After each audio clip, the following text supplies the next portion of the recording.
സാഹിത്യോത്സവം നടത്തുന്നത് എന്തെങ്കിലും കലാകോമാളിത്തരങ്ങൾ കാണിക്കാനല്ല, മുത്തുനബി തങ്ങളെ പാടിപ്പറയുന്ന കുട്ടികൾ ഉണ്ടാവാനാണ്. മുത്തുനബി സല്ലല്ലാഹു അലൈഹി വസല്ലമ തങ്ങളുടെ ദീന് ഉറച്ചു പറയാൻ പറ്റുന്ന മക്കളെ വാർത്തെടുക്കാനാണ്.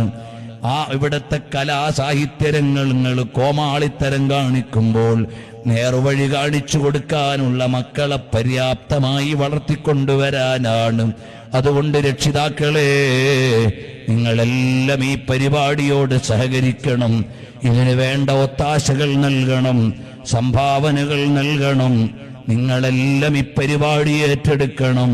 ഇവിടെ ബുറുദയുടെ ഈരടികളാണ് ഉയരാൻ പോണത്, മഹബത്തിന്റെ വരികളാണ് ഉയരാൻ പോകുന്നത്, ഖുർആൻ പ്രഭാഷണങ്ങളാണ് നടക്കാൻ പോകുന്നത്, ദീനീ ദഅവത്തിനുള്ള പരിശീലനമാണ് നടക്കാനുള്ളത്. അതുകൊണ്ട് ഈ നാട്ടുകാരെല്ലാം ഇതിന് വേണ്ടതെല്ലാം ചെയ്തുകൊണ്ട് ഒത്താശകൾ ചെയ്ത് വിജയിപ്പിക്കണമെന്ന് ഒരു സഹപ്രവർത്തകനെന്ന നിലക്ക് ഓർമ്മപ്പെടുത്തി ഈ